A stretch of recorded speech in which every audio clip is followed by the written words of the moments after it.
everything? My point is, Can I not reason with you? yeah, of course you can. Thank you.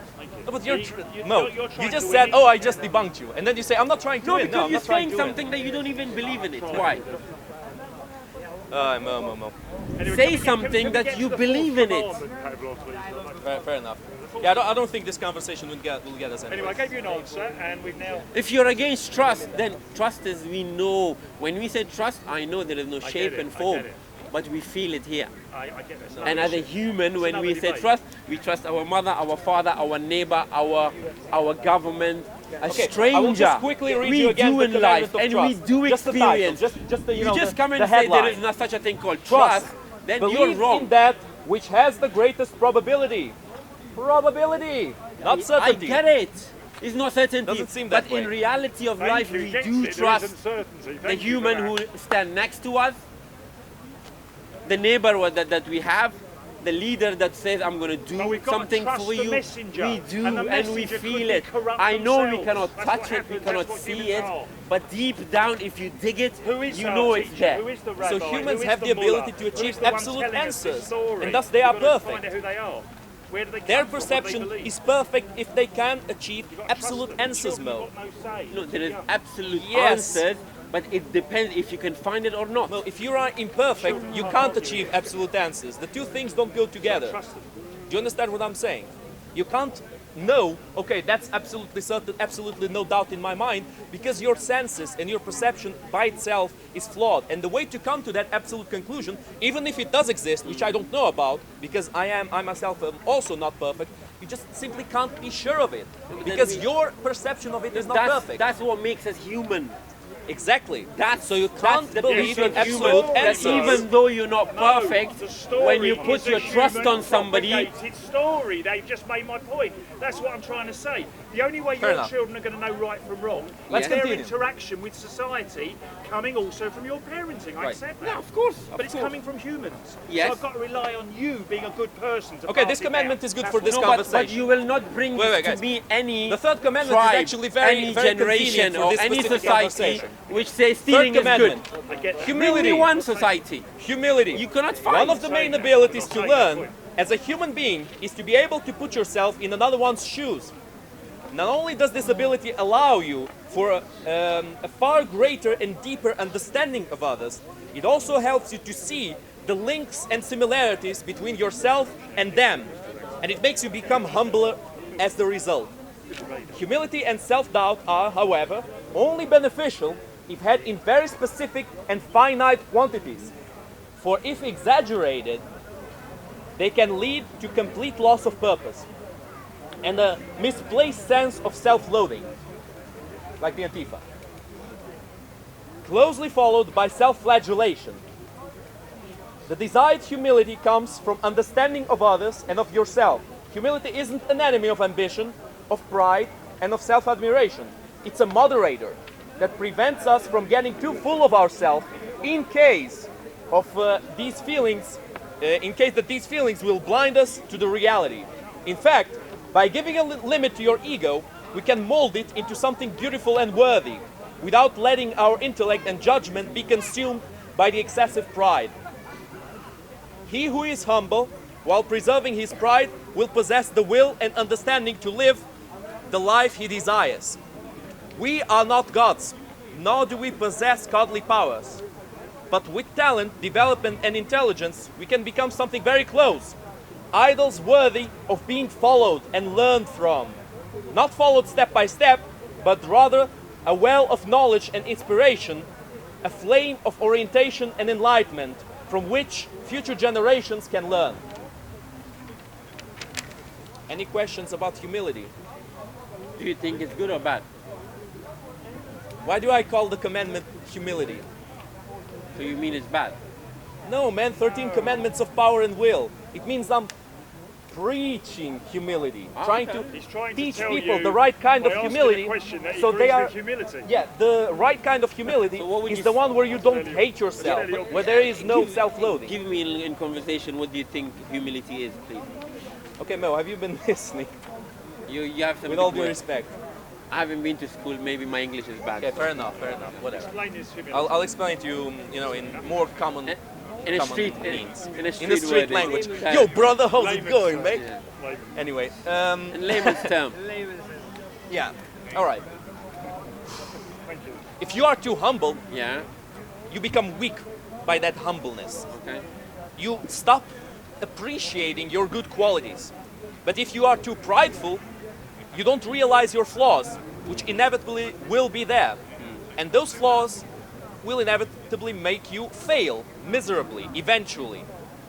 That's why people who have never failed are the most fragile people, because the smallest setback, the smallest failure in their ambition or in their ideals will make them completely collapse. Yeah.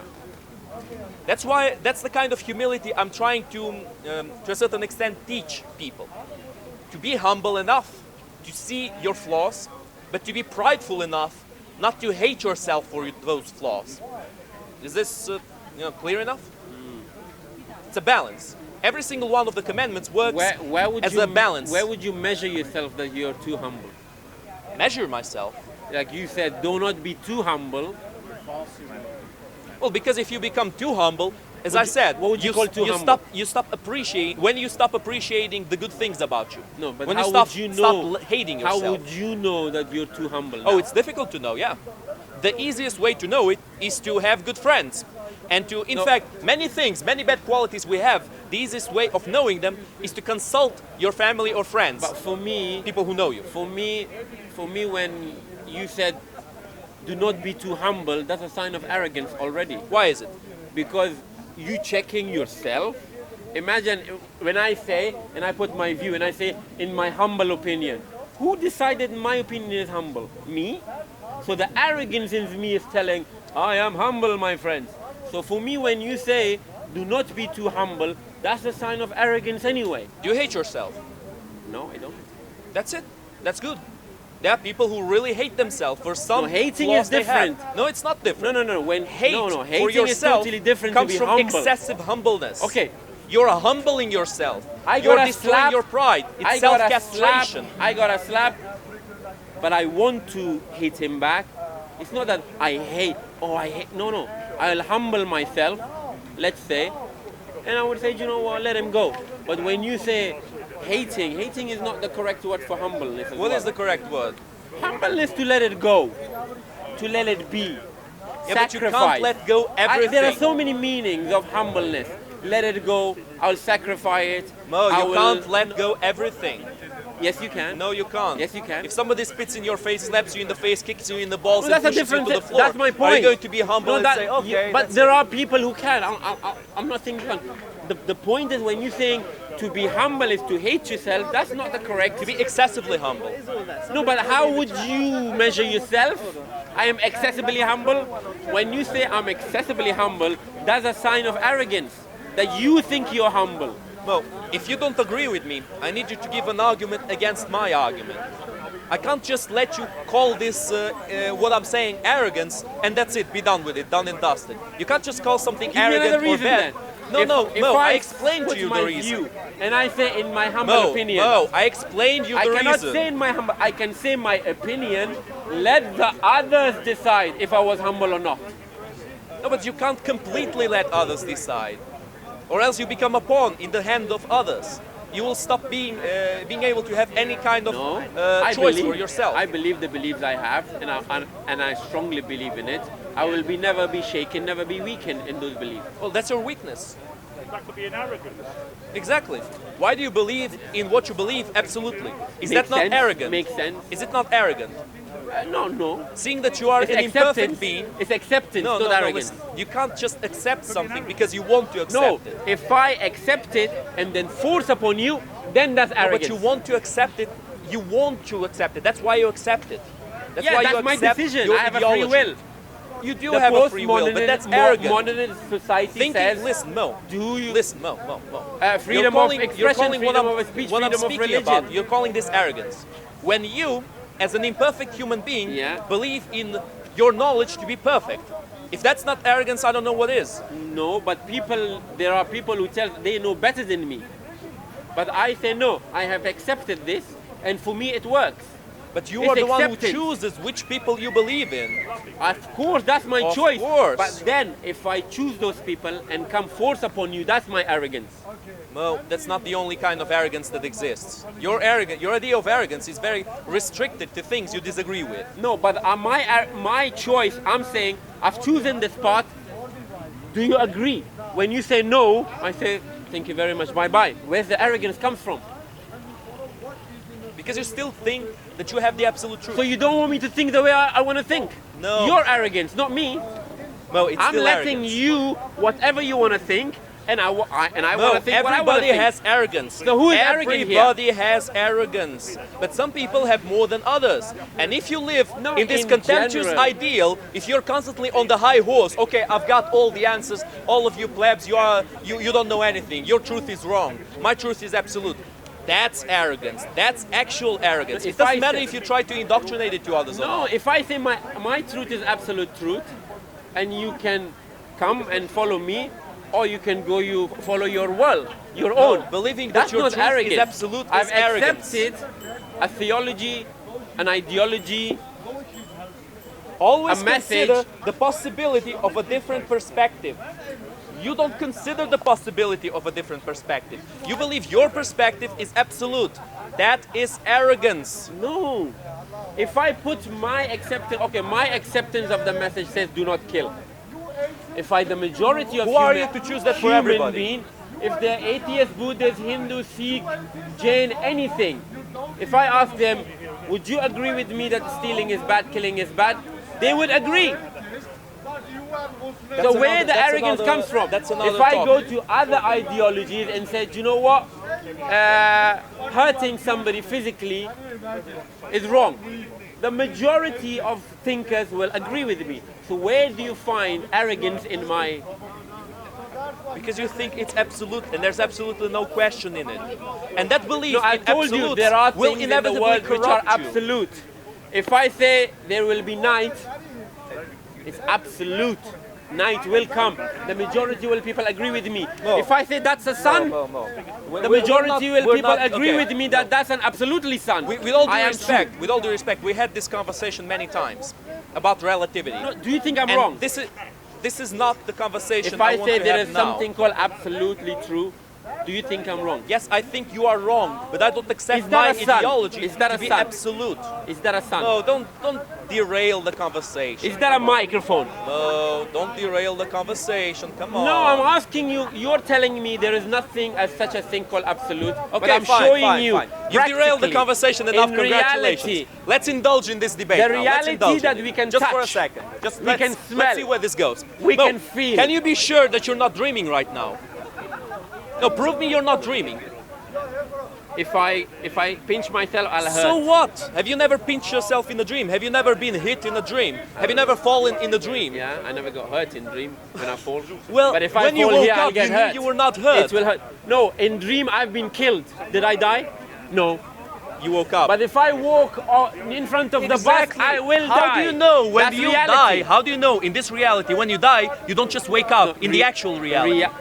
See, that's your delusion. My delusion. I call you a How delusion. can you prove the opposite? Okay, if I call, let's take a vote.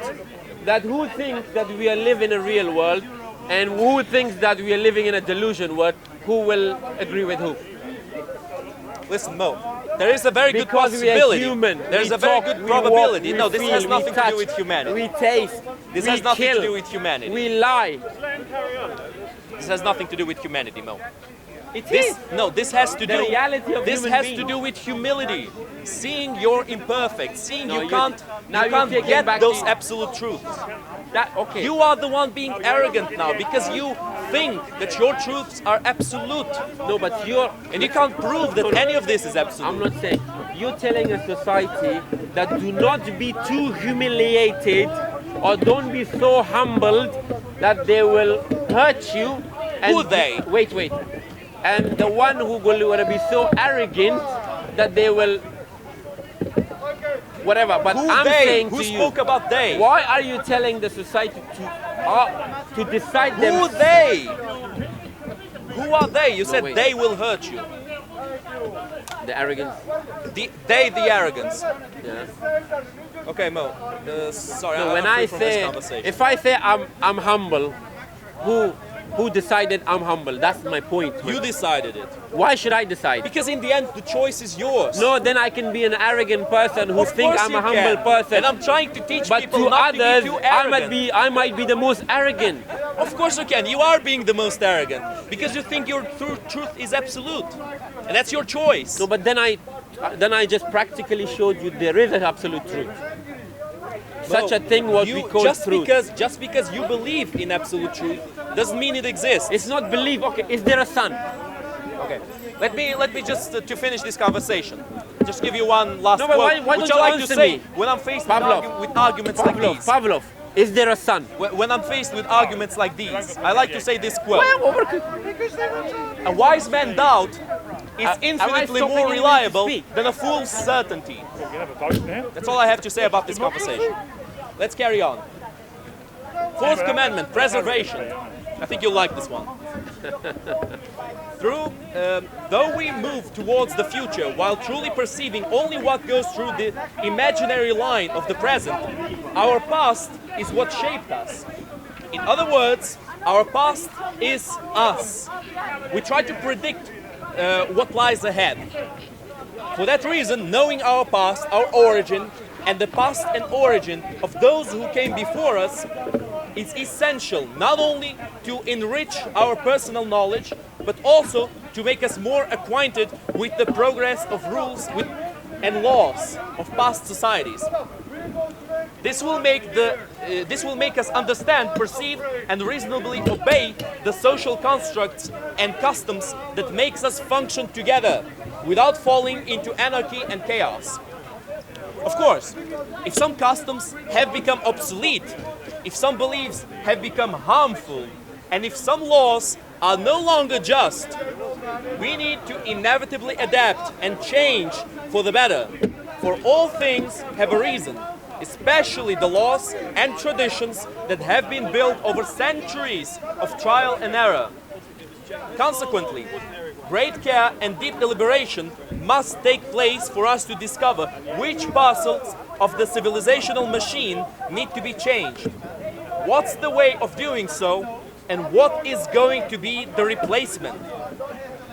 As the third commandment of humility dictates, we must take notice of other people's perspectives, and their past is no exception. For with the different experiences of the peoples on earth, with their successes and failures, we can discover ways of avoiding those failures. If we study them, and though malleable and through malleable and certain, and though malleable to a certain extent, our customs and culture is what shaped us, so we must respect them. I think you love this one. It's about culture, about respecting the culture, respecting history and the past, about learning it, most importantly of all, about knowing it. Because some people think that everything we have now, oh, it's just a social construct, we can just debunk it like that and destroy it. Not quite. The things we have now, the ways the world is being ruled and being shaped right now, have been built over centuries, millennia of trial and error of humanity. The rules of society we have nowadays can't be just thrown to the bin. Even the religion can't be just discarded. It needs to be evolved gradually and not in an extreme way. That is what this commandment speaks about respect for the past, about knowledge of the past. Because the past is what we are, seeing as the present truly doesn't exist. You know, every time you say now, it's already part of the past. That's why logically the present doesn't exist. All that exists is the past and the prediction of the future that we all make to be able to live in the world. You have any questions? Any questions? Who rules the world? Huh? Who rules the world? Who rules the world? Yeah, is it one group or is it several? It's okay. That's an interesting question. The world is ruled by people in power, people in charge. To a certain extent, the world. Huh? Who are they? Who are they? Not quite. Unfortunately, not. Unfortunately, I have very little decision on how the world truly is ruled. But who are they? What do you mean by that? Who are they? Like, are they rich people? Are they politicians? Are they? Well, of course they have to be rich people because money is part of power. Of course, the power has many more faces than just money. Do you think Money is one of them. Money is the most powerful thing, or is there something more powerful? No, definitely not. Money is not the most important, the most powerful thing. The most powerful thing is the ability to influence other people. That is undoubtedly, in my mind, the most powerful thing. Because if you are able to convince other people to do certain things in whatever way you have, like maybe you are a very good speaker and you just convince the people to follow you and to do your bidding. That is the biggest power. That's bigger than money. Because their allegiance, seeing that you convince them to the very core that what you're saying is truthful, ideology is greater than the power of money. So you mean ideology? To a certain extent, yeah. I agree. Yeah. It's more powerful Very than good money. answer. I agree. Okay, good. One Ideology commandment is the you power. agree in. No, ideology is a power thing. We are human. What do you It shapes think, our mind. Because we're a secular society now, but do you think there's something that's replaced Christianity now in the Western Europe, like maybe like SJWism or something? Well, yeah, madness is replacing Christianity, to be honest. And that's the problem. You see, I don't agree with Christianity. I'm not a Christian myself. But the problem is the things that are coming forward instead of Christianity. And you know, that's a very good example. Now I'm going to deviate a little bit because I need to tell you guys about a certain example of a very, very low behavior I've been subjected to lately. I don't know if any of you have been in the anti-Trump protests. I have. I've been there. Just to see how it goes. Just to see, you know, what do people say about it. And Pavlov, is it true that bacon lady got arrested that day for trying to stab the balloon? who? That bacon lady, what's her name? Amy or whatever. Ah, Based Amy? Yeah, I heard think that so, she yeah, I was think I arrested saw for the video. I don't agree with that. I don't think she should go there and, you know, stab the balloon. With the knife, you know? Yeah, I don't agree with that. I don't think that's good. That's, you know, that's destruction of private property. I'm always against that. But anyway, the things I wanted to talk about, by the way, that was also in the Trump protest, so it wasn't only one side doing those stupid things. It was a little bit from both sides. But overwhelmingly, the stupid things, the pathetic actions were done on the side of the Antifa. Well, of course, who could have imagined that the Antifa would be violent, would be vile, would be low, and would be incredibly childish to all the people who slightly disagree with them. And I'm going to give you an example. There was one guy, a pro-Trump supporter. By the way, I'm neutral to the whole Trump deal. I agree on some things and I disagree on other things. I'm not quite anti-Trump or pro-Trump. There was this guy who was a pro-Trump supporter and he was talking to a guy of the Antifa. Now, I'll give you one guess why the Antifa didn't immediately start getting rude, didn't immediately go for his face and start shouting him down. What is the quality of that guy because of which the Antifa didn't attack him? I'll give any of you guys a try. Huh? Brown. Bingo! Thank you very much for the gentleman in the front row. You guessed it exactly right. He was a pro-Trump supporter and the only reason they didn't attack him was because he was black. The Antifa... I was at the Brexit rally. It was Brexit means exit thing. It was a couple of months ago. They attacked a Jewish guy waving an Israeli flag. I'm not trying to say Antifa are anti-Semitic, but I'm just saying, to my knowledge, I don't think they care. If you're doing something they like, they'll still come to you. Or they will come at you, but they will come at you at a different magnitude. Well, Obviously, the guy punch was in getting face, very emotional and he was getting a bit rude to the guy, but he wasn't going at his face. Now, what happened next was very interesting because he was talking to him and they were obviously comparing Trump to Hitler, which is what the Antifa does. Now, if you ask me, there can be found some similarities, I guess, but those similarities are not very big. Now, he said, oh, you know, Hitler rose to power because they never put him in jail. And I said, wait a second, but Hitler was in jail. He wrote his book in jail.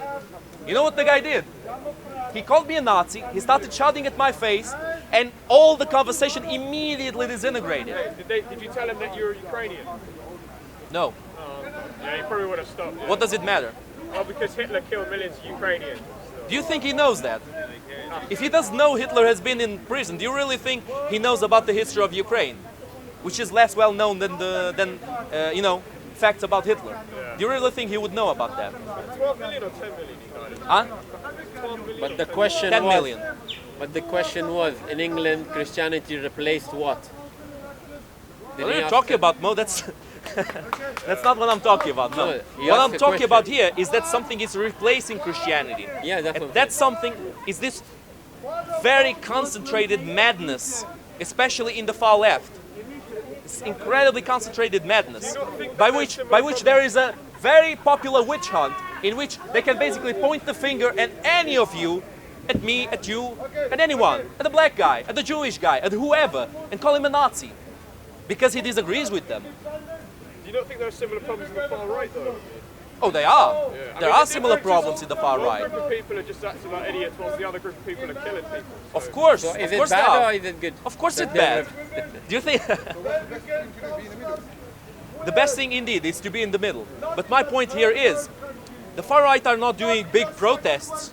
The far right are not Yeah, they attacking are. people. Where? Charlottesville. Where? Charlottesville. What are you talking about?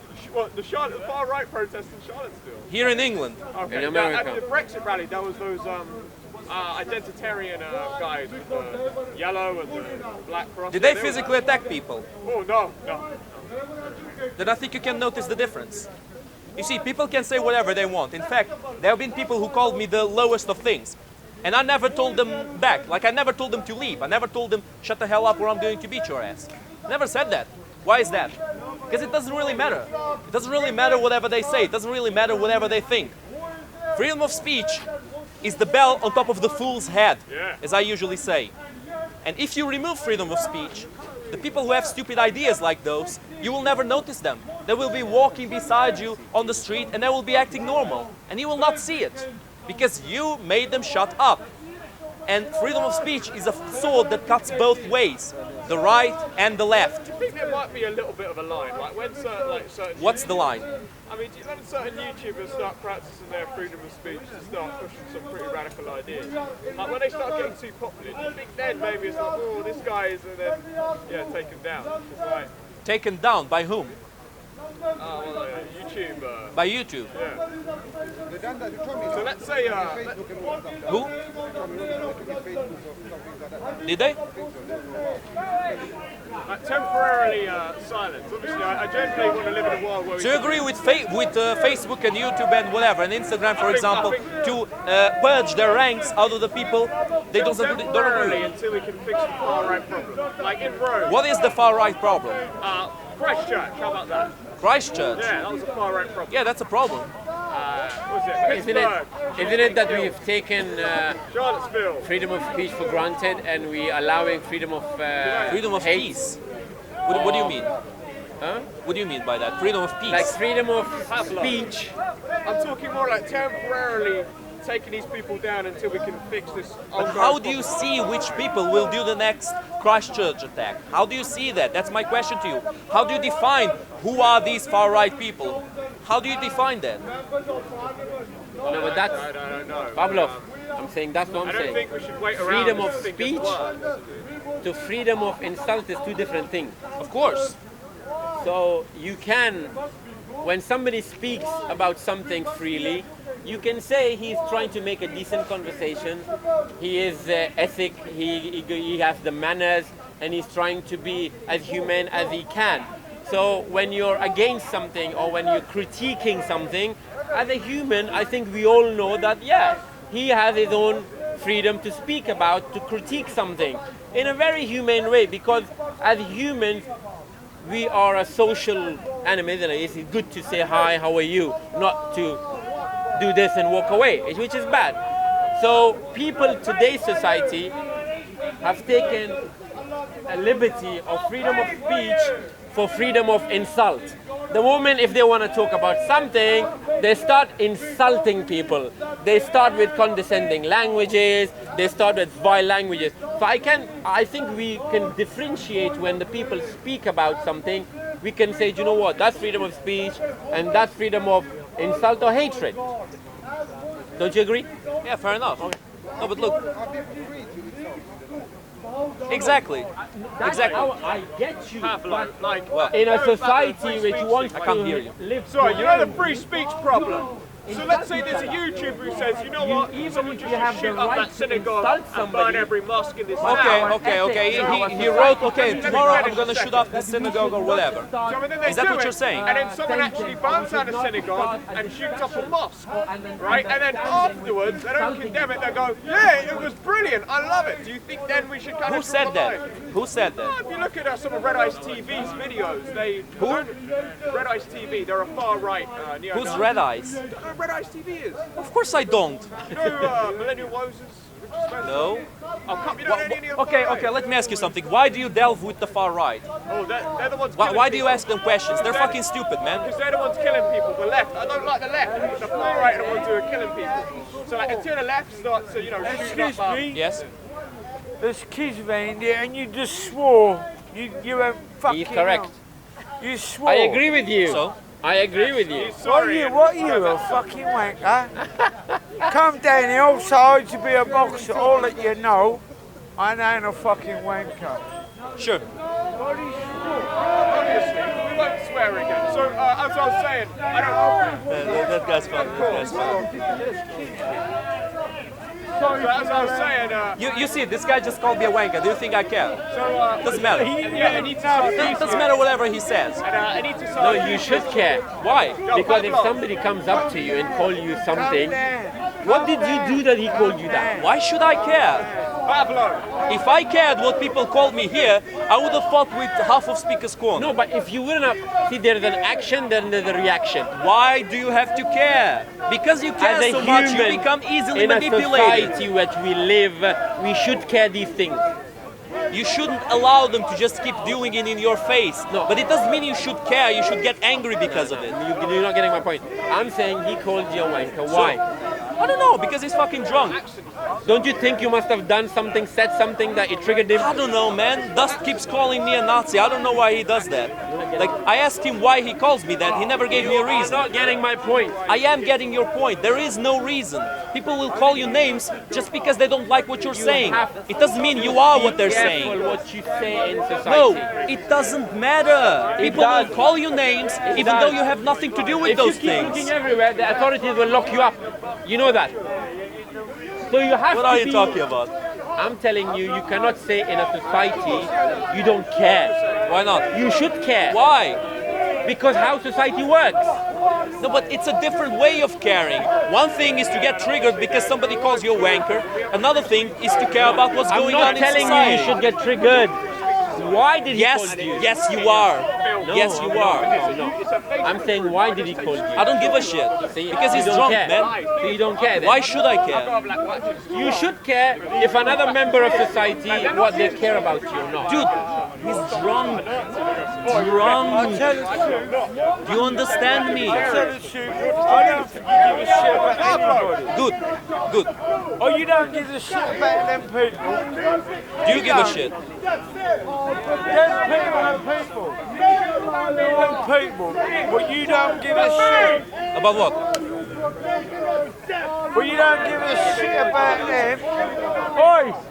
You don't give a shit about your people.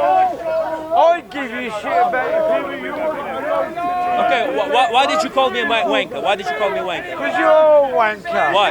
Because you're a Why? wanker. No, why? Tell Why me. don't you go No, tell me. Sorry? What? You know, Bro, you're drunk. You're drunk. oh, what? You're drunk, bro. I don't think Yeah, don't humiliate yourself. Don't humiliate yourself. Please. What do I look at you? Why do you come to people and start calling them names, huh? No, you call them. No, what did I call them? What did I call them?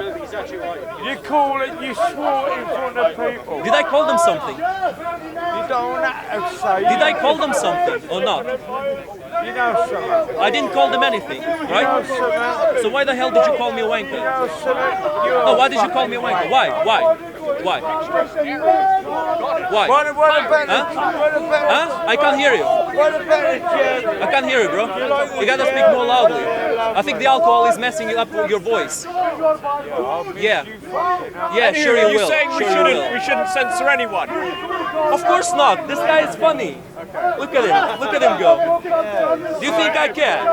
You see. why would you react in an explosive way to somebody calling you a name if that's not true? Why do you care? Why would you care? I don't care. What I do care is what the Antifa did in the anti-Trump protest, which was come to people, start shouting at them, start pushing them, start committing physical violence against them. There are plenty of videos of Antifa milkshaking people, of Antifa kicking people's asses. I'm sorry. What is that, man? Milkshake even What really is that that? bad. I'm not saying it's good. What is that? If I milkshake you now, would you be happy? I wouldn't be that No, bad. would you be happy? It's like a pie in the face. Dude, look at yourself. Milkshaking people, are you serious? I didn't mean to upset you. No, but seriously, I'm not upset. I'm not upset. It's just that it's not funny at all. You're attacking people physically. One thing, if you roast somebody, man, you can give me the best roast in the world. You can fucking talk shit about me. I don't care. Honestly, I don't care. If you start shouting at my face, that becomes physical. If you start pushing me around, it becomes physical. If you throw something at me, a liquid, it becomes physical. And after that, I'm sorry, but I don't answer for myself. Something bad is gonna happen. One woman got a knife out and stabbed the Trump balloon. What? One woman got a knife out and I know, I don't agree with that. She's an idiot. But can't she take a joke? It wasn't even that offensive. She's an idiot. She is an idiot. Now let me give a quick explanation of the woman. The woman is known as Based Amy. Based Amy did it? Yes. Okay, come on, man. It's like you don't even know she did it. Come on, No, I didn't man. even know. You don't know anything. I had a You're crazy trying to woman reason stab here me. with me and you don't know anything. Yeah, no. Like you're trying to defend milkshaking and attack the I never woman who defended stabbed the milkshaking. balloon I only and you said don't it even was know funny. who did it, man. I only said it was funny. I remember the... Ty, sorry, but you're out of Sorry, it. I didn't mean You're to out. upset you. No, bro, I'm not upset. I just don't find it any useful to talk to you about things you don't know about. If the far right started milkshaking people, I'd laugh too. Honestly, no, look, if far right started... Would you laugh if somebody did it to you? Ah, yeah, sure you would. Sure you would. Now let me give you a crash course of Based Amy. Based Amy. Who is Based Amy? She's a lady who wanted to have a career in ballet. She twisted her ankle, as far as I know, and her career was ruined. So she started opposing and trash-talking the Muslims. She started supporting Tommy Robinson, and she started becoming a brain-dead idiot, calling people names on the street. She called me names over there. She called me a crazy liberal, even though I have nothing to do with liberals. Both sides, both extremes, talk shit about me. You know that the far right doesn't consider me as human at all. They consider me as trash. Oh yeah, I know, man. Because I'm Slavic. Yeah. Yeah. No, but it's ridiculous though. No, but it is a bit fun. It is a bit. What is it they have against Slavs? Dude, you ask me. That's what Hitler thought. Jesus Christ. Guys, could you shout somewhere else? Project your voice. Dude, tell them to go shout somewhere else. Jesus Christ. Hey, so my friend James, he asked members of the far right if they considered him a white man. He showed him his DNA test. Who's James? Right, do you know James? James. Yeah, This James. Yeah, James isn't white enough. The tall James. That James. You're not white enough. This James. Yeah, they said he's not white This enough. James, okay. He can't join the neo-Nazi group. He's not allowed in the ethno state. Why do you listen to them? They are idiots. They are idiots. Anyway, I've been...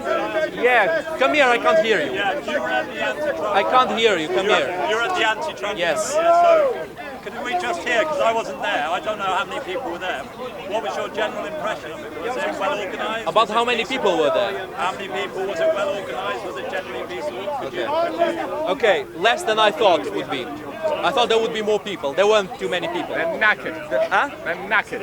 Yeah. Maybe it was because of the rain. Maybe it was because there aren't that many SJWs nowadays. I don't know. Either way, there were like, at tops, maybe 2,000-3,000 people. At like the maximum of people I saw. And I'm not sure because I was looking like at a bird's view. I was just looking at the level of the people. Maybe 1,000, 2,000. Like not too much more than that. And the main thing I have to say about the number is that the signs, there were lots of signs just on the floor. which is, a good indicator that there weren't as many people as they were expecting to come. Now, my point is, I spoke to some people there, especially to socialists, which are people I completely disagree with.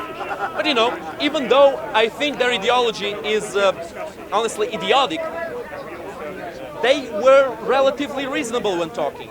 They weren't going for my face. They weren't immediately calling names. Now, the Antifa was the absolutely worst example of humanity I've seen in a very long while. In real life, I think it's the worst example of humanity I've ever saw. Do you think Ever. So what was the percentage of Antifa? Percentage of Antifa, very small. Very small. Very small. I don't know the percentage. I know the numbers more or less. It's probably like 200-300 people of the Antifa. Maybe something like 100 or 150 when they started to disperse. You know what I mean? But all the time, every time I would see Antifa, I would always see them with these sour faces of this look of hatred to everybody who they deemed as slightly different, especially to the Trump supporters who were there, especially to them. And there was this guy walking around who was a half East Asian guy. He was a mixed race guy, half East Asian, and he was wearing a Brexit badge. You know what the Antifa did? One of the Antifa guys jumped at him like a wild animal and tried ripping off the badge of him. Just like that, no warning, nothing. He just jumped at him and started trying to rip out the badge. And they almost fought there if the police didn't intervene. And then, when the Trump supporters were, basically in a circle surrounded by the police, so there would not be a carnage there, the Antifa started shouting down the police. Because they were saying, oh, the police is cooperating with fascists, with Nazis. What would happen? Let me ask this of all of you. What would happen if the police just left? What would happen? Just think about it for a second. If with the police there, the Antifa already were physically attacking the people who disagreed with them, not even the Trump supporters. I'm not a Trump supporter, and they were trying to attack me. They were calling me the same names they were calling them. Just slightly disagree with them. It's already enough for you to be a witch. Burn the witch! Burn the Nazi. Same thing. Just point at somebody and call them a name and then say burn them. That's as easy as it is with the Antifa. What do you think would happen if the police left? Let me ask you a question. Does anybody want to answer? Anybody? One answer about what would happen if the police just left. Charlottesville all over again. What is it? Charlottesville all over Were they again. mostly white people? Sorry? Were the Antifa mostly white people? Oh yeah, there were mostly white people. There were, but I wasn't expecting anything else, honestly. And how many Trump supporters? How many Trump supporters? Okay, in total, I think there were different groups of Trump supporters from what I've seen. Maybe I didn't see all of them, but those that I have seen were like 20, 30 Trump supporters maybe. Not too many. But I'm already surprised that those Trump supporters came there, because they were literally in a wolf's mouth there. They were literally in a wolf's mouth. I thought they would get their asses kicked.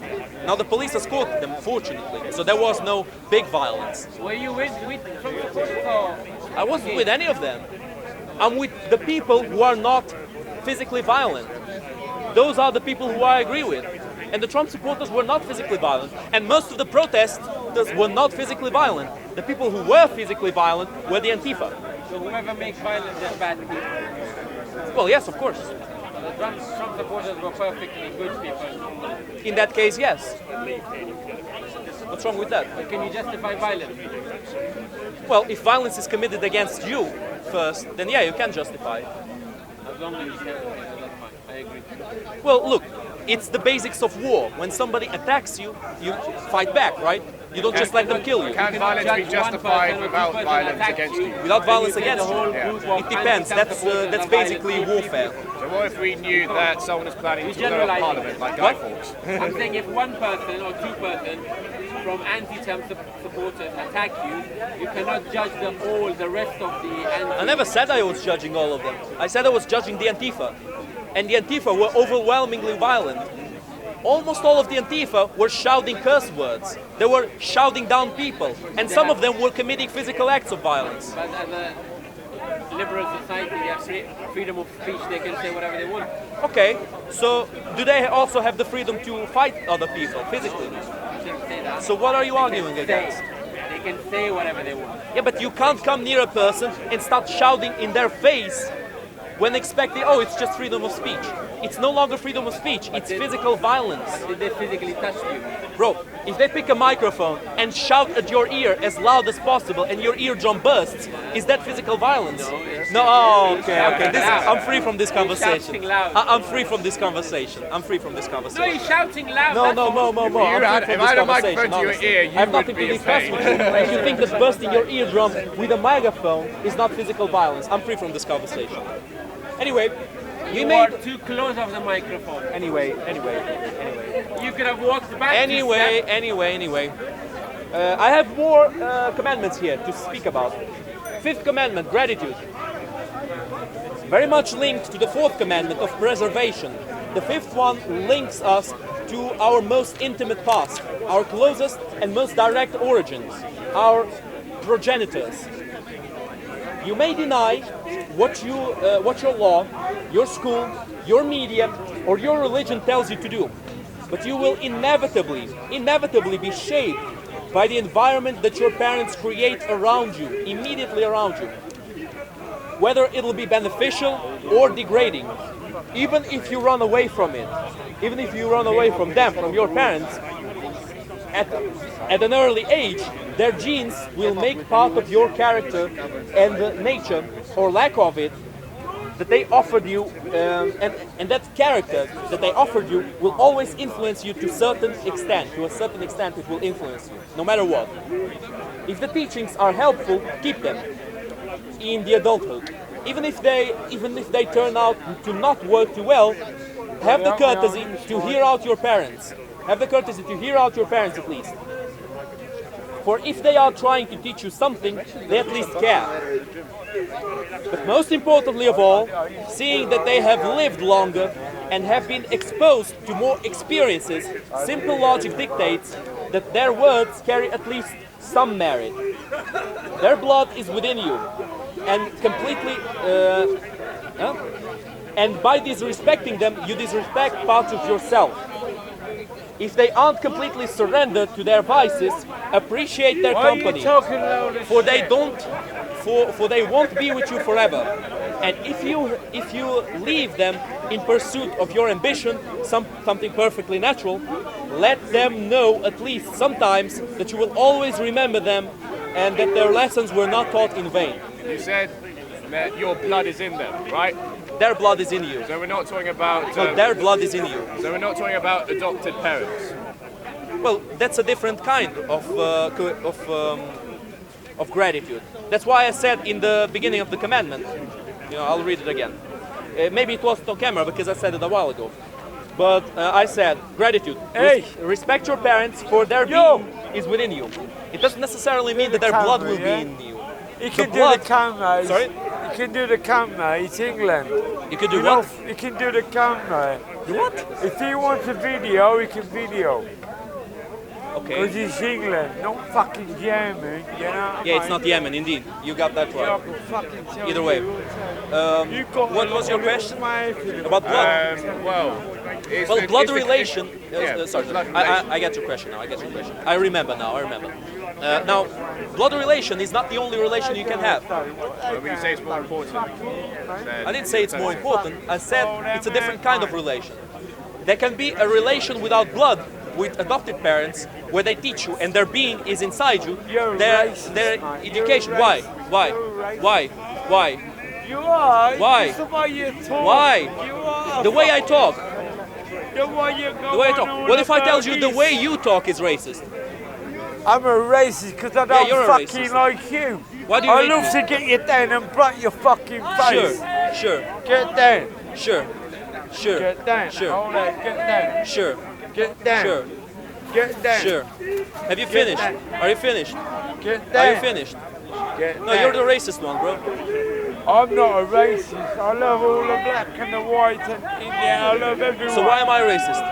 Because the way you talk a lot of bollocks. You know, something get What down. bollocks? What are you talking about? If you don't get down, I'm going to smack you straight in the balls and you fall Bro, you down. kick my balls, I'll fucking kill you here. How about that?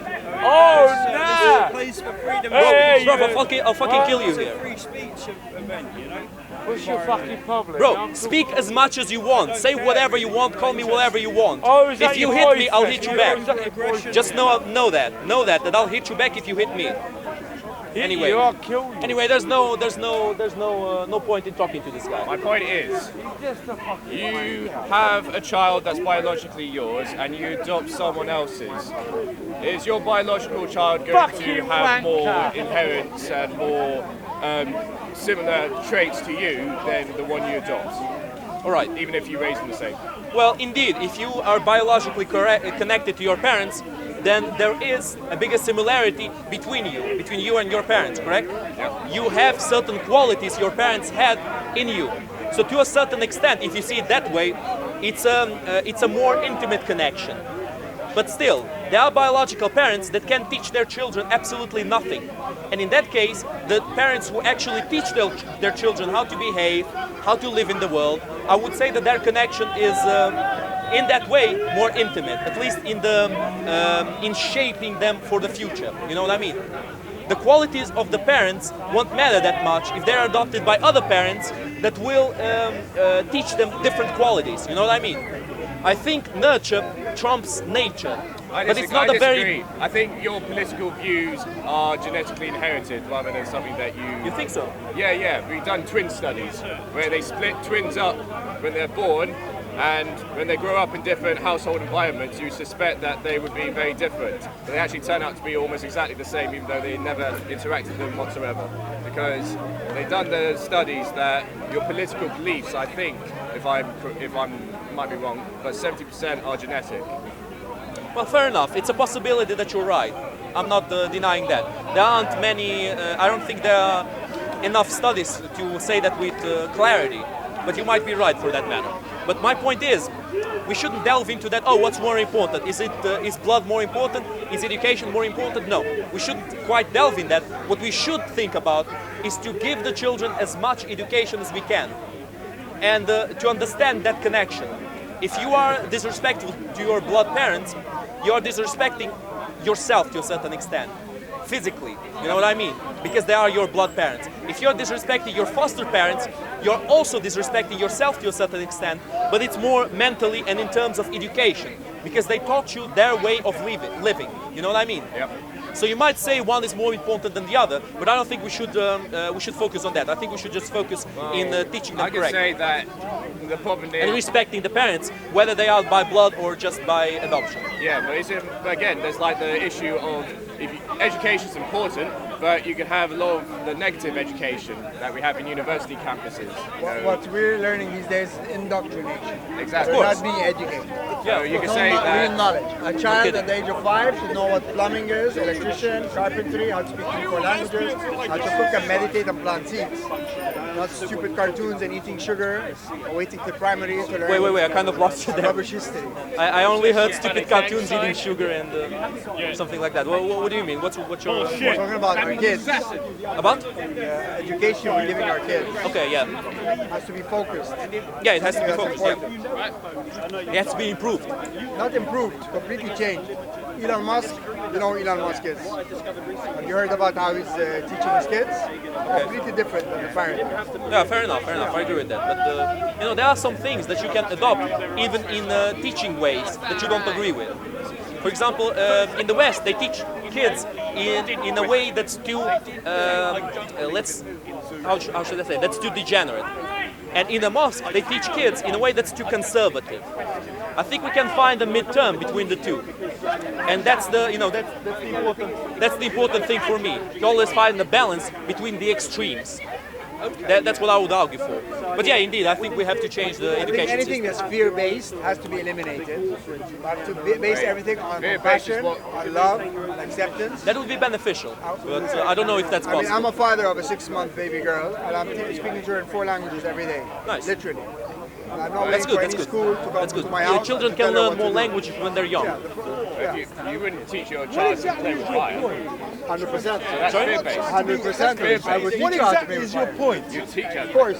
Of this I'll teach you how commandment. to make fire. History manual. How to You know make what I fire. mean? Like, you don't touch. put a You know what I magnet. mean? You don't Of touch this fire. commandment. You know that touching fire is The a commandment of bad thing. No, when you're freezing, it's an amazing thing. gratitude. When you want to cook touching something, fire. it's an amazing I thing. said touching fire. That's the main point. Respect your parents. Literally touching fire. You might, You're talking about the same as I thing. said before, if your parents have nothing good to teach you, and you really see it that way, and you concluded it that way, then you don't have to be linked. You don't have to suffer them all your life. But if they at least care for you enough to try to teach you something, if they just give up on you, give up on them. There's no need to care about them in that case. But if they at least try to help you in some way, have some respect for them. That's my point here in terms of parenthood. 100%. Good point. All the educations are connected internationally, and they all have to do with the UN. The problem is the governments are no longer representing the people. They have their own agenda, hidden agendas, and they're governare mente, controlling the mind, and they're lobbying based on what capitalism requires. So that's the real problem. Anyway, sixth commandment, coexistence. The main principle of coexistence is to treat others as you'd like to be treated yourself. Though it makes sense, this quote simplifies the whole principle to a ridiculous level. The way you want to be treated might not be necessarily the way that others want to be treated. In fact, they might want to be treated in a completely different way. The way of knowing how to coexist lies through understanding and fair judgment. You don't need to follow another one's ways, nor should you. But respect of acceptance is always necessary, unless, of course, the other's ways are absolutely despicable. This is all subjective, of course, but some things can be judged immediately, though most require research and deliberation. The main evils that there can be no discussion about are cannibalism and incest. Those evils are restricted to only the most apocalyptic circumstances. Actions like rape and murder are also unacceptable. Mostly, the internationally accepted human rights are a good way to go. But of course, in a situation of kill or be killed, pacifism is the option of a dead man. Though human morality should be applied only to humans, it's unreasonable and unacceptable to harm or kill animals or any other beings needlessly. Our existence is linked to theirs, so we should take care of the environment as well as we can, and it will provide for us in return. Lastly, you can't tolerate what wants to harm you.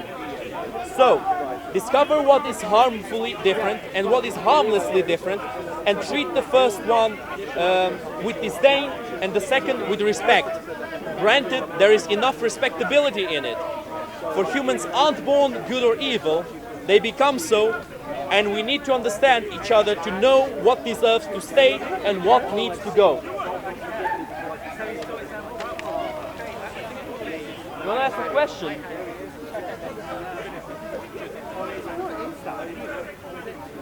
Seventh commandment, modesty. Humans are, in the end, animals. Even though their superior intellect and self-awareness allow them to achieve far greater heights, it's far too easy for us to fall into our animalistic instincts and lose sense of purpose, in exchange for immediate carnal satisfaction. It's inevitable to become apathetic to what you have and seek greater and greater pleasure. For this reason, we must restrict ourselves to a certain extent so we are able to control our urges. Of course, this restriction is only to a certain extent, or else we will all walk with potato bags on top of us, and the many downsides of completely covering the flesh are lack of motivation to develop and improve our physical bodies, inability to choose the best specimens as mates, for the physicality is an important factor for that choice. the difficulty of discerning person from person, seeing that we need visible differences for that, and of course, the castration of appreciation for beauty, which would make life unbearably dull. It's all a matter of balance between infestation and extermination, between degeneracy and castration, lack of thought and the lack of feeling. It's a hard thing to find, and it most certainly isn't an immutable constant. But the gains of an approximation to this balance are very great and will open us to a new world of self-understanding and self-development that will mean a great deal of prosperity to any civilization. That's the commandment of modesty. Any questions? Not yet. Everybody agrees with me. That's nice. That's not too bad. Honor. Commandment number 8. The impractical commandment. At least in the short term, honor is the rationalized and socially functional pride. It's the superego fueled by a part of the id. If we establish norms of conduct that are mandatory and become honor-bound to that conduct, within a few generations, our id will absorb the fulfillment of those norms as something pleasurable. And thus the useful practices will be maintained out of free will and knowledge instead of forceful obedience and blind submission. People need to be explained why certain rules of conduct are useful and deep down and motivated to uphold an honest, kind and honorable demeanor. Now, deep down, this is all self-deception to a certain extent. A placebo that doesn't follow any divine mandate or absolute morality. But at the same time, if it's functional and beneficial for everybody, or is at least for the majority, while offering a prosperous future, morality is ultimately malleable. What does it matter if it's a self-deception? In the end, morality is ultimately malleable, but it doesn't mean all moralities should be accepted. The laws we create to keep ourselves in order are an undoubtful necessity, just like the hierarchy of power. Is it moral to be marrying your cousins? No, Why not? because it's not beneficial for society. It's one of the greatest evils I think it's to marry your beneficial cousins I think it's and beneficial for practice some incest. societies if they want to be very ethnocentric and tribal. It's not beneficial at all. Why do you think it's so common in Sudan or Somalia? Well, because they are excessively conservative countries. Exactly, because they want to. Sorry? Well, marrying the cousin is incest. More incest in the Europe Where? than in Arabia. Where? I don't know, it's not in Arabia. I don't know, because there isn't. Cousins, yeah, but not incest. Bro, look. Okay, I spoke about this before, and you can look this up yourself. I'm not lying about this. The consanguinity level of the Middle East is far greater than any other part of the world except Southern India. South India has a lot of consanguinity, and the Middle East too. A lot of positive results when they marry their cousins. Positive results. But nothing happens. Nothing happens. Are you joking? If you marry your cousin, the children will be inbred. That's escaping. Like, there's a lot of things that Sorry? For example, give me positives. you use the wrong word, but I'm saying a lot of time nothing happens. Yes, it does. It has been scientifically proven. The genes become defected. They start having defect if you have consanguinity in your family. It's true. It's scientifically proven, bro. Now, that's just, sorry, but that's just, reality. I don't agree with that. On the other extreme. Sorry? On the other extreme, is it moral for people to be mixing with people that are genetically very, very, very, very far apart? Well, there's nothing immoral about it. But I would say that nowadays we're having a lot of indoctrination forcing people to do it, which I don't think should happen. If you like somebody from a different race, that's perfectly fine. I like some people from other races, sometimes I'll walk around and I see a woman from a different race and I'm very attracted to her. It sometimes happens. But it's like with people when they have dog breeds. Have what? When they make new dog breeds, for example. Okay. Like, I don't know, what's that bulldog looking one? A pug. Yeah, the pug, A okay. lot of people saying that pugs are shouldn't really exist because they're having all these health problems, you know, their brain is too big for their head, whatever. Yeah, they were bred into existence. Yeah. To have that visual effect. So you know, can say they it's look that way. involved to bring all these different breeds of human because we can make them, because the people who are genetically a big mix of people might also have a lot of different health problems. Okay. The pug has been bred through inbreeding with animals that were similar. You see, that's why the pug has so many defects. Because the pug, you know, specific races of dogs can only be bred if you keep breeding similar animals together. That's how we look. No, but that's how it is. But that's how we look the way we are. Okay, fair enough, fair enough. If you keep breeding people from almost the same race, they will become inbred eventually. Or the same village. For example, if you have one village and people from that village don't breed with anybody from outside the village, there will be inbreeding. And it's very bad.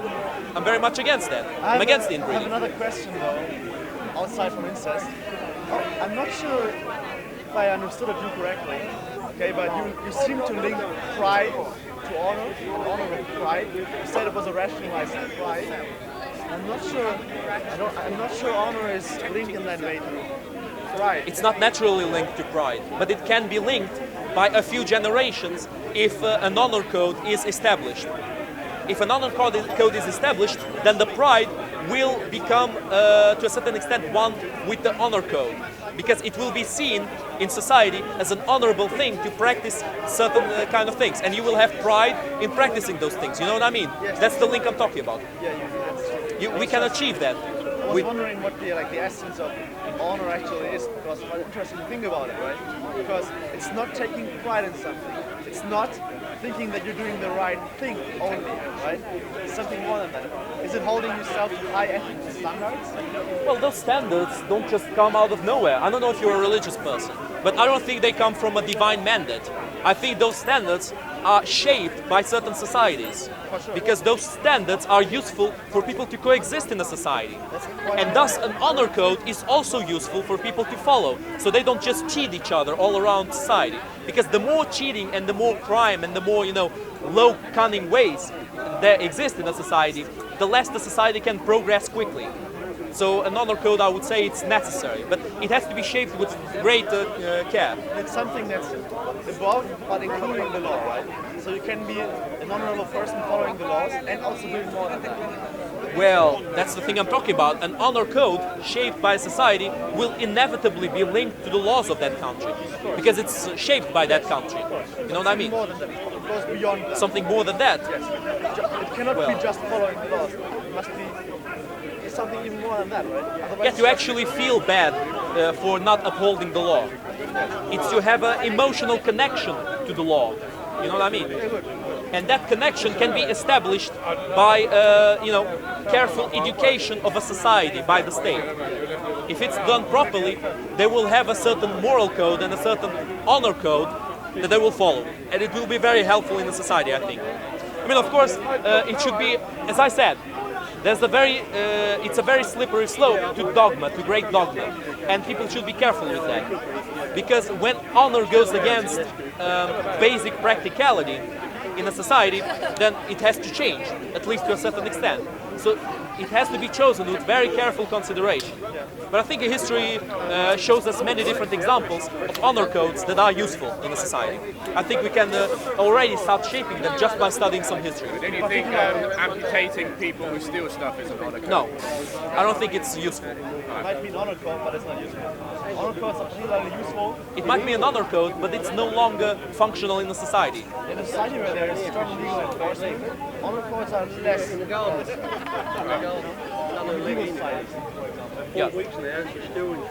Well, anyway, I'll just finish this one.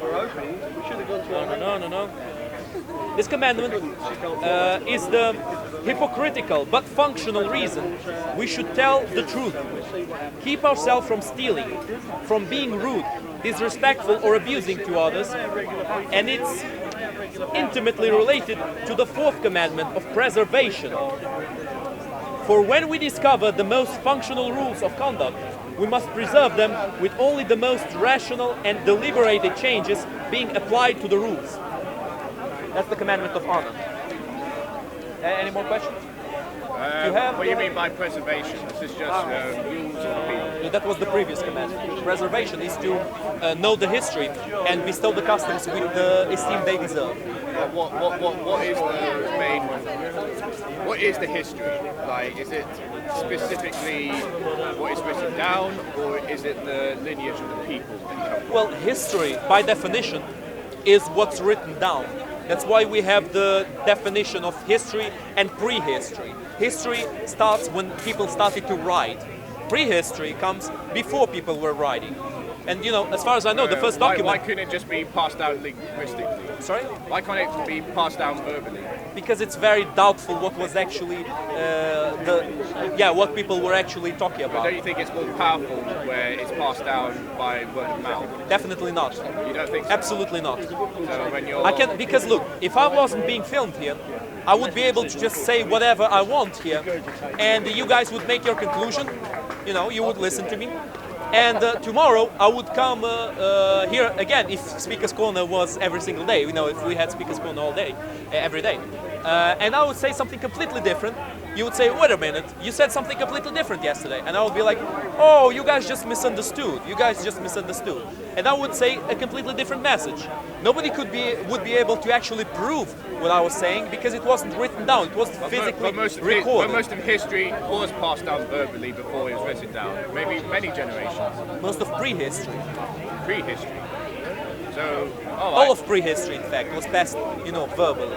I mean, to a certain extent, the customs of prehistory were passed verbally, but the things we know about prehistory are known through artifacts, are known through works of art, are known through, again, sometimes even past words from those times.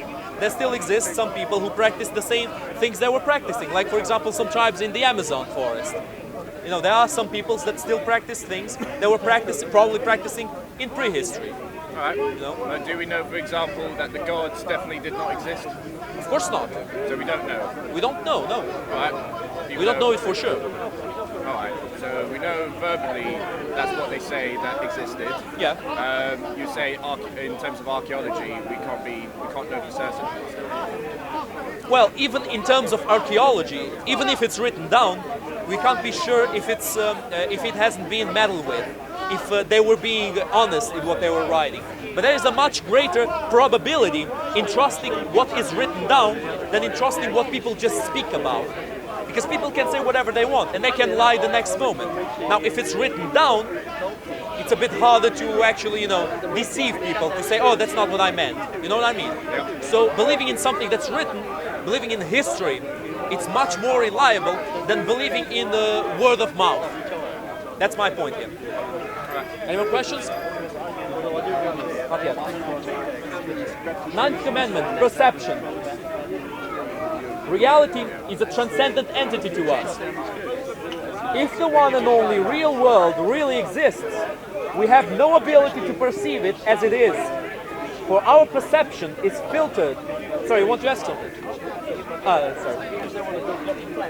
For our perception is filtered by our inherent qualities, by our existing knowledge, but most importantly of all, by our senses. Observed irregularities and matters of fact are flawed because our senses are imperfect. And relations of ideas, though perfect and truthful in theory, can't be applied exactly to the real world, to the world we live in. So after debunking and questioning every reality of this world, what base of knowledge do we have? What truth is there for us to live by? This truth is perception. A distinction must be made between the immutable reality we have no access over and our perception. An approximation to that reality.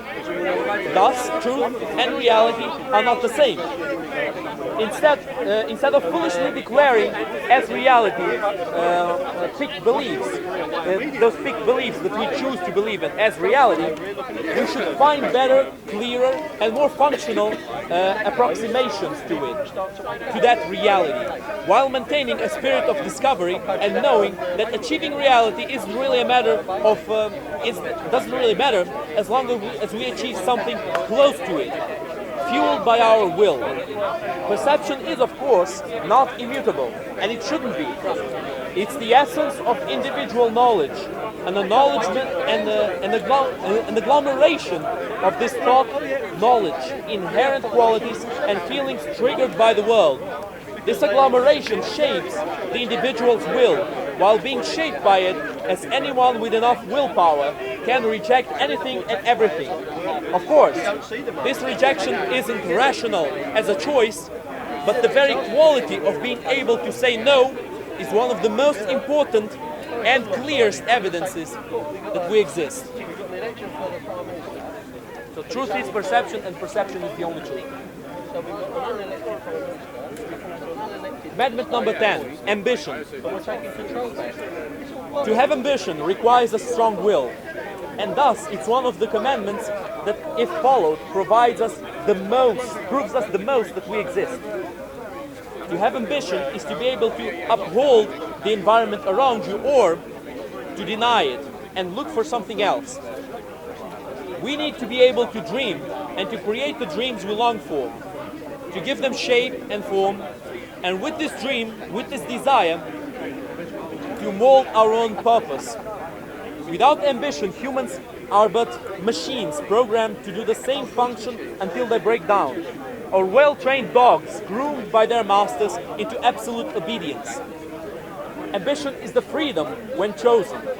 It's the fuel of evolution.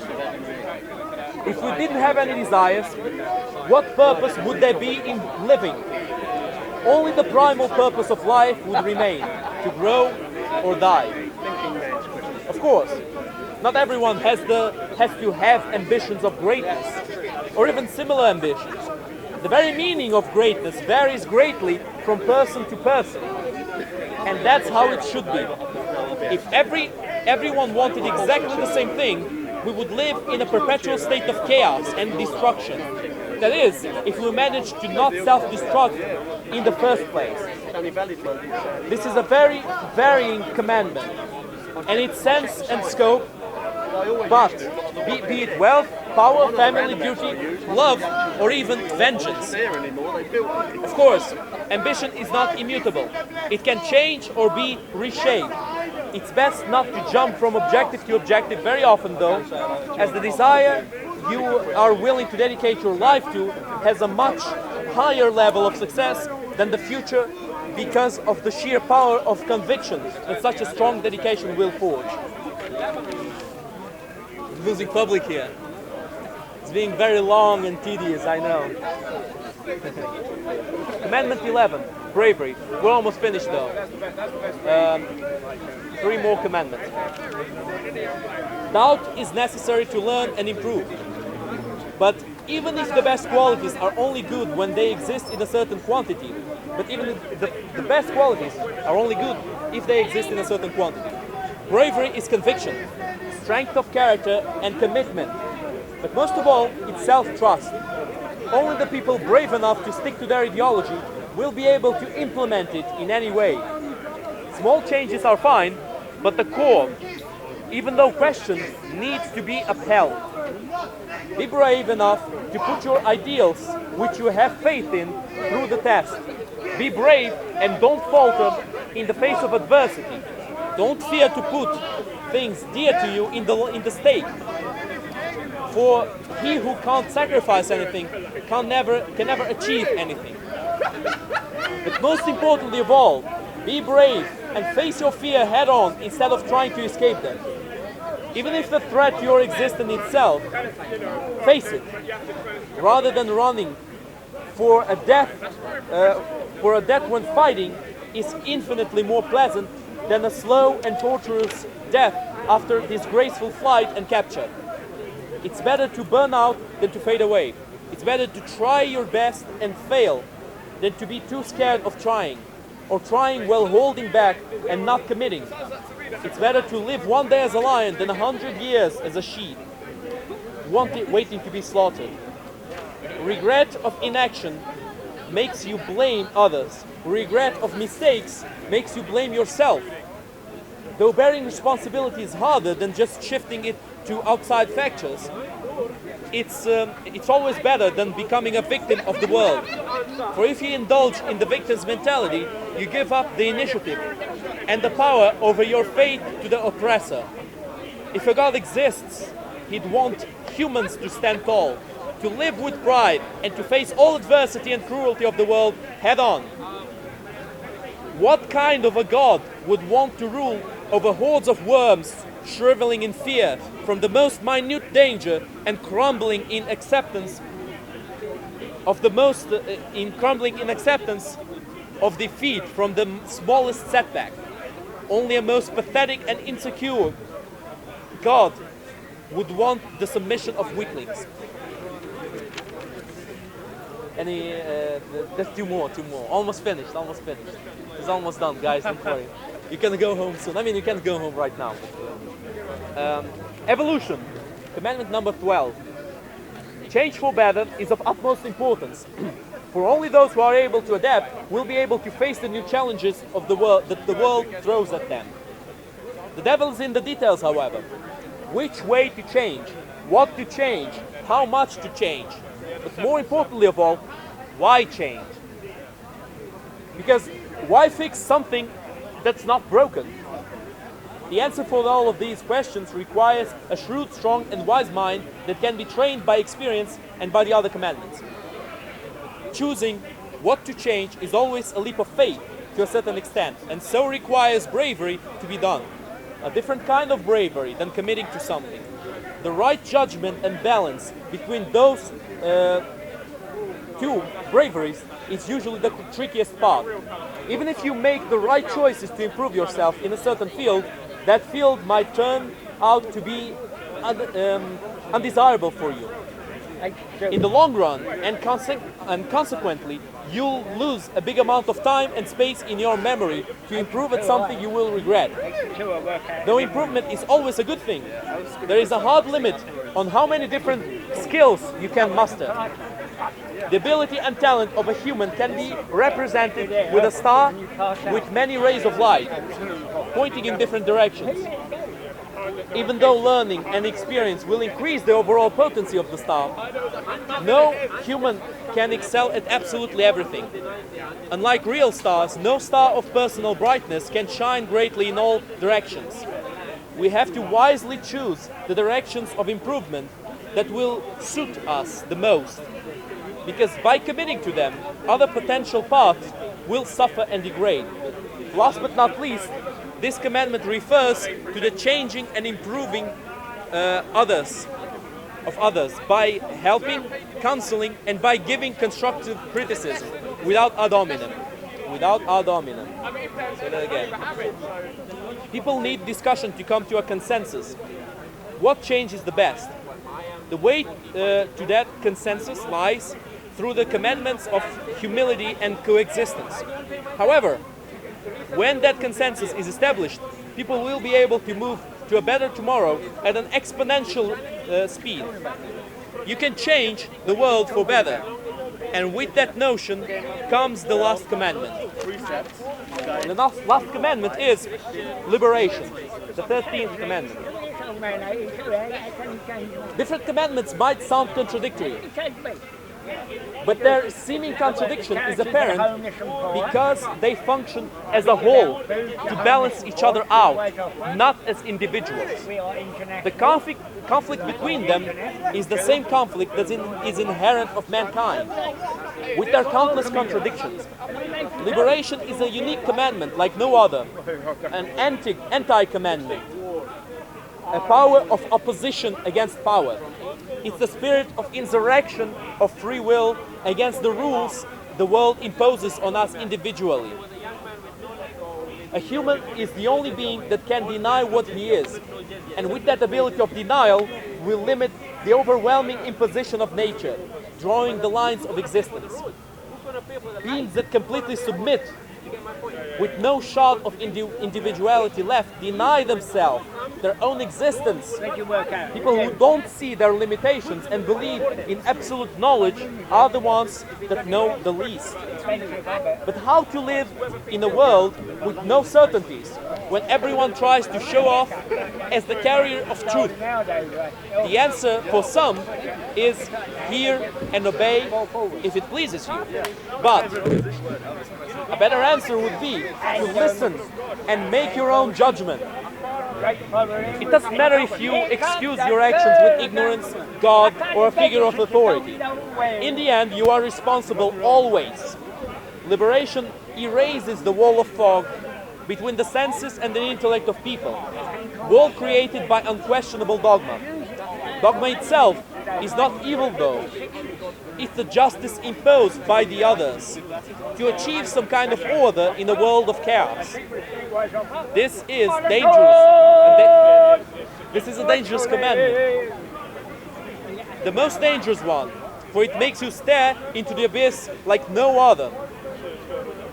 The important choice to make isn't to destroy dogma just because it's uncertain. It's to remain sentient and see if it's truly the best solution. If that dogma is the best solution, or if you can change it. To be free from absolute shackles. Liberation for some, from some, or even all restraint can be the best option, but only in very specific occasions. This commandment is the power gifted by your own free will. The power to free yourself, and that's why it's the most dangerous one. Why it's the one that might be the most frightening and misunderstood. Because the only freedom that is absolute is that. That's it. Thank you very much.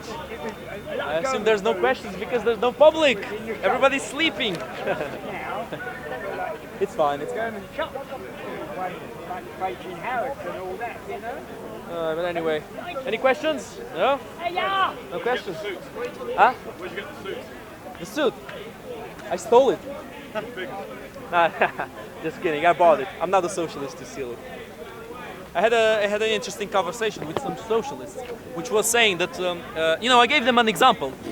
If you have tools, and you borrow those tools to a bunch of artists, and you direct them to create a work of art, are they able to take those tools for themselves? They said yes. I said, wait, but that's my private property. I'm just borrowing the tools. And they said, oh, but they are the ones working. They have the right over the tools. Content over everything. From young to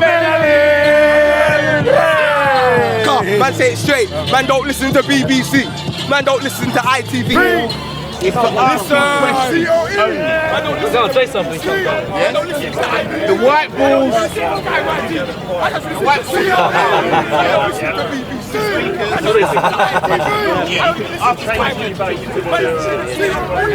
Strictly for questions.